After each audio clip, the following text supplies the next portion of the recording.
जय Hind defence aspirants, मैं दिव्यांशु पांडे स्वागत करता हूं आपका हमारे इस सेशन पर। ब्रिक्स में इंडोनेशिया की एंट्री हो चुकी है और ब्रिक्स का 10वां सदस्य इंडोनेशिया बन गया है। तो इस प्रकार से भारत की अर्थव्यवस्था पर इसका क्या असर पड़ेगा, ब्रिक्स किस प्रकार से ग्लोबल एंटिटी के रूप में और भी शक्तिशाली हो गया है, इसके बारे में हम आज के सेशन में डिस्कशन करेंगे। शुरुआत करते हैं आज के सेशन की। इंडोनेशिया एक साउथ ईस्ट एशिया का सबसे बड़ा देश है, भारत के साथ काफी अच्छे संबंध हैं और अब इसको जनवरी 2025 में जो है ब्रिक्स की फुल मेंबरशिप मिल चुकी है। इस प्रकार से ब्रिक्स में अब टोटल आपके 10 कंट्रीज हो चुके हैं इंक्लूडिंग इंडोनेशिया। ब्रिक्स हम सभी जानते हैं कि एक इंटर गवर्नमेंटल ऑर्गेनाइजेशन है जो कि अपनी इकोनॉमी को स्ट्रेंथन करने के लिए लगातार प्रयास करता रहता है। इंडोनेशिया के ब्रिक्स में ज्वाइन होने के बाद ग्लोबल साउथ कोऑपरेशन और भी एडवांस होगा और साउथ ईस्ट एशिया की भी आवाज अब ब्रिक्स में आपकी आ सकेगी। ब्रिक्स की स्थापना 2009 में भारत, रशिया, इंडिया और चाइना के रूप में आपकी की थी। ब्राजील, रशिया, इंडिया, चाइना के रूप में। तब इनको ब्रिक के नाम से जाना जाता था। यानी कि अगर आप ब्रिक को देखो तो उसको ईट कहते हैं और इसमें ईटें यानी कि एस अर्थात साउथ अफ्रीका वर्ष 2010 में जुड़ा, तब इसमें इसको ब्रिक्स कहा जाने लगा। पिछले 2 साल में देखें तो लगातार ब्रिक्स की एक्सपेंशन होती जा रही है और विश्व की बहुत सारे देश इसमें पार्टिसिपेट कर रहे हैं। ब्रिक्स एक इंटर गवर्नमेंटल ऑर्गेनाइजेशन है जो कि ग्रुप ऑफ 7 का काउंटर वेट आपका माना जाता है, क्योंकि ग्रुप ऑफ 7 में आप देखोगे टोटल 7 डेवलप्ड कंट्रीज हैं, ठीक है। उसमें ना भारत है, ना रशिया, ना कोई है और इस कारण से ब्रिक्स को 2009 में आपका बनाया गया था। लास्ट ईयर इसके अलायंस में जो है ईरान, इजिप्ट, इथोपिया, यूएई आपके शामिल हुए हैं। वहीं पर टर्की, अजरबैजान, मलेशिया ने भी फॉर्मली अप्लाइड कर दिया है। अब भविष्य में देखा जाएगा कि ये 3 देश और आ जाएंगे, तब ब्रिक्स की सदस्य देशों की संख्या 13 आपकी हो जाएगी, लेकिन अभी 10 है। BRIC term was originally coined by the Goldman सैक्स इकोनॉमिस्ट जिम ओ'नाइल इन 2001.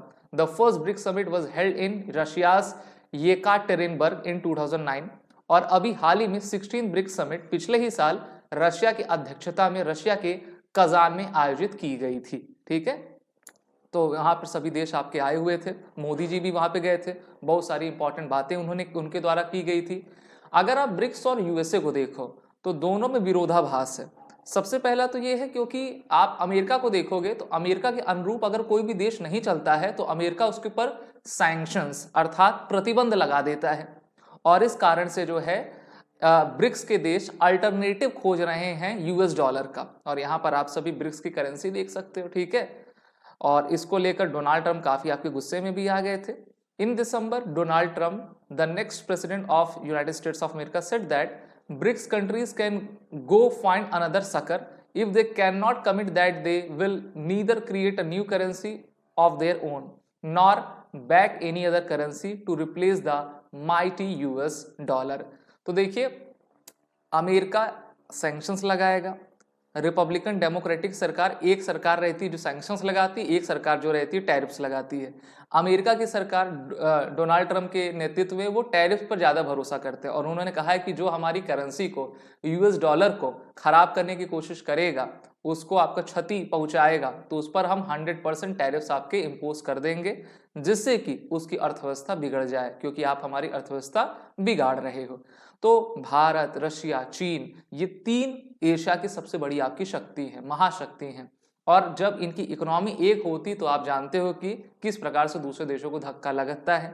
लेकिन ये देश भी क्या करें, अगर आप सैंक्शंस लगाने लगोगे तो यहाँ की इकोनॉमी आपकी बिगड़ जाएगी, इसलिए अल्टरनेटिव आपका खोजा जा रहा है। BRICS is the only major inter governmental group of which the US is not part, ठीक है। ब्रिक्स एक ऐसा देश है जिसमें यूएस आपका नहीं, बाकी सब जगह यूएस है, चाहे G7 देख लो या फिर आप G20 देख लो और भी अदर आपकी इकोनॉमिक IMF देख लो, WTO देख लो, उसमें आपका अमेरिका है। मोदी जी के द्वारा क्या कहा गया है, BRICS is in its expanded form now represent 60% of the global population. अब तो इंडोनेशिया आ गया, अब 62-63% और हो गई होगी and approximately 30% of the world's GDP। अभी हमारे मोदी जी जब कजान गए थे तो उन्होंने ये भी कहा था कि the adoption of local currency trading and streamline cross border payments will strengthen our economic cooperation.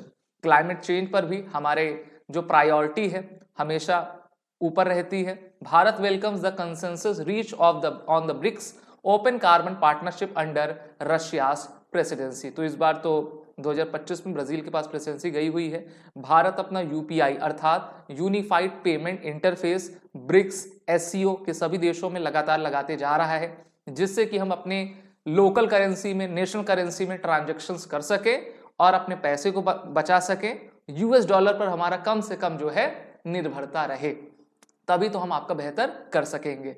अच्छा, इससे हमको फायदा कैसे रहेगा? मान लीजिए भारत के लोग हैं, चाहे स्टूडेंट्स हों या फिर बिजनेसमैन हों, टूरिस्ट हों, अगर हम ऐसे कंट्री में जाते हैं जहां पर हमारा यूपीआई रुपे कार्ड ऑन है वहां पर, तो हम लोकल करेंसी में ट्रांजैक्शन करेंगे, जिससे कि हमारा सरचार्ज कम कटेगा, जिससे कि आपको डॉलर नहीं देना पड़ेगा।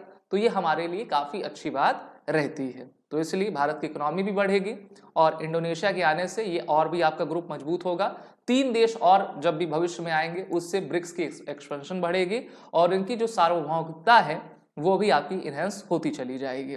वीडियो अच्छी लगी तो इसको लाइक शेयर जरूर करें। These are the bundles test series courses which are providing by the SSB crack exam. सभी के लिंक नीचे डिस्क्रिप्शन बॉक्स में दिए गए हैं। एसएसबी इंटरव्यू ऑनलाइन जनवरी 2025 के बैचेस शुरू हो चुके हैं, उसमें भी आप एडमिशन ले लें। जय हिंद। अगर आप एक डिफेंस एस्पिरेंट हैं और SSB interview, NDA, CDS, AFCAT जैसे एग्जाम्स के लिए प्रिपेयर कर रहे हैं तो आप एसएसबी क्रैक एग्जाम्स के कोर्स को चेक करना ना भूलें। आप हमारी लर्निंग एप्लीकेशन को गूगल प्ले स्टोर से भी डाउनलोड कर सकते हैं।